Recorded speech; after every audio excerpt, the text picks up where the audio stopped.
Just 10 hours into the January 2025 transfer window, Queen's Park Rangers announced their first signing, with 21-year-old right-sided centre-back Ronnie Edwards joining the R's on loan from Southampton for the remainder of the season. In this transfer deep dive, I'm going to be talking you through his career to date, his playing style, and what you can expect him to offer in a hooped shirt. So if you enjoy this one, make sure to like and subscribe if you're watching on YouTube, or follow and leave a rating if you're listening as a podcast. Ronnie Edwards was born on the 28th of March 2003 in Harlow, England. Joining National League side Barnet at the age of 9, Edwards progressed through the club's academy, eventually captaining the under-18s before making his senior team debut in a Middlesex Senior Cup tie with Staines Town in December 2019. Barnet lost on penalties, but just 4 days later his league debut would follow with a late sub appearance against Maidenhead United, going on to make a further 5 appearances throughout the season, including another late introduction in the first round of the National League playoffs. The following summer, having been given permission from the Bees to train at the Mick George Training Academy and featuring in a friendly win over Peterborough Sports, 17-year-old Edwards signed for League One side Peterborough United on a 3-year deal. Manager Darren Ferguson said that it was academy manager Kieran Scarfe who had brought Edwards to his attention, noting his potential and maturity for his young age. Edwards' debut for the Posh would follow soon after in an EFL trophy win on penalties over Burton Albion, and he would feature twice more in the competition against Cambridge United and West Ham under-21s. His League One debut would then follow in December 2020 with a full 90 minutes and a 1-1 draw away at MK Dons, and on the last day of the season, with Peterborough's automatic promotion to the Championship confirmed, he would get another 90 minutes and a 4-1 win away at Doncaster. Despite limited appearances that season, in May 2021, Edwards was called up to his first training camp with England under-19s, going on to make his debut in October that year in a 3-1 defeat to France. A further 9 appearances would follow before he progressed to the under-20s, where he has featured 13 times, including in all 4 of England's 2023 Under-20 World Cup games. The 21-22 season, Peterborough's first back in the Championship since 2013, was when Edwards really established himself in the club's first team, and while Peterborough were relegated come the end of the season, Edwards himself experienced a great deal of personal success, scooping up 4 end-of-season awards including Player of the Season,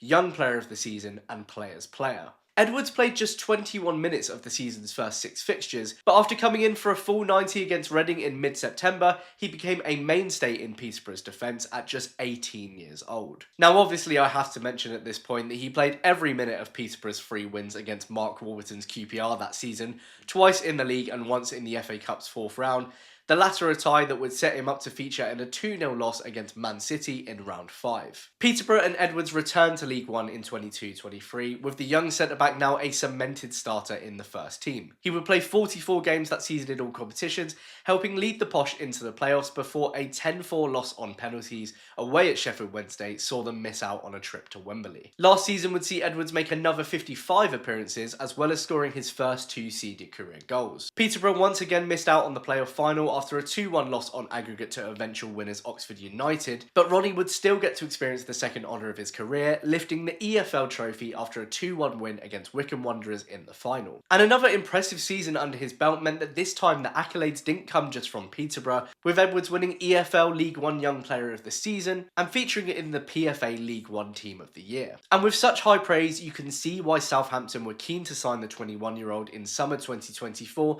despite their promotion to the Premier League. The Saints pinned him down on a 4-year deal for an initial £3 million fee, with former manager Russell Martin saying, "Ronnie is a supremely talented footballer with a lot of games already under his belt and a healthy level of experience, even at 21 years of age. He shows amazing courage to play and possesses all the attributes we would look for in a young defender. He's so excited for the opportunity to play in the Premier League and we can't wait to get to work with him." Edwards then made his debut for Southampton on the 28th of August, playing 86 minutes in a 5-3 win against Cardiff. Unfortunately, but unsurprisingly though, his minutes have been limited in the Premier League, playing just 12 minutes from the bench in a 5-1 home loss to Chelsea. And of course, that limited playing time combined with Rangers' strong need for cover at centre-back is exactly why Edwards has been loaned to the R's for the remainder of the 24-25 season, with the player saying, "I was used to playing regularly in the past and I've missed that.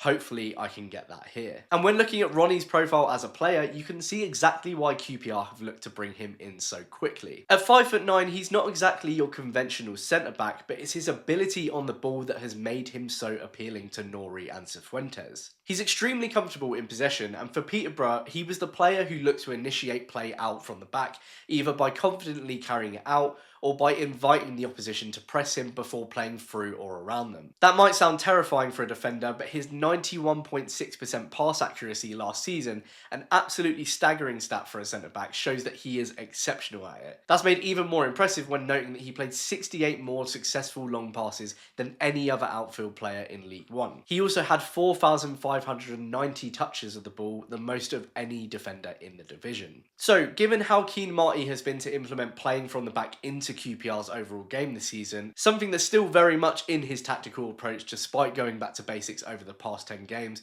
Edwards appears to be an almost perfect match. And despite not being the biggest centre-back in the world, he's not half bad at the defensive side of his game either, ranking in the top 90th percentile for tackles won, 96th percentile for recoveries, and 87th percentile for interceptions when compared to other League One defenders. Now, as I said in my last episode, I'm not usually that keen on a loan player that you're not realistically going to be able to sign permanently, especially with Southampton looking championship bound next season. But with the injury situation QPR have and how highly rated Edwards is, there's a lot to like about this one, and I'm not just talking about the fact that he has Rangers supporters in his family. I'm also very impressed by the fact that we've been the ones to swoop in for him early, almost completely under the radar. It will be interesting to see how quickly Edwards comes into the side. He wasn't eligible to play against Watford, but the club has confirmed he'll be able to feature against Luton on Monday night. Marty probably won't want to tamper with a 3-1 winning team too much, but given the attributes that Edwards offers, I imagine we'll see him come into the team sooner rather than later. And if Morrison and Cook do come back sooner than expected, it will mean we have plenty of healthy competition at centre-back to keep our defence motivated in the second half of the season. So there you have it, that is Ronnie Edwards' career so far. Let me know in the comments below what you think about this signing. I'm personally really excited to see what he can bring to this side. Thank you so much for watching and listening as usual, and I'll hopefully see you in the next one. Cheers!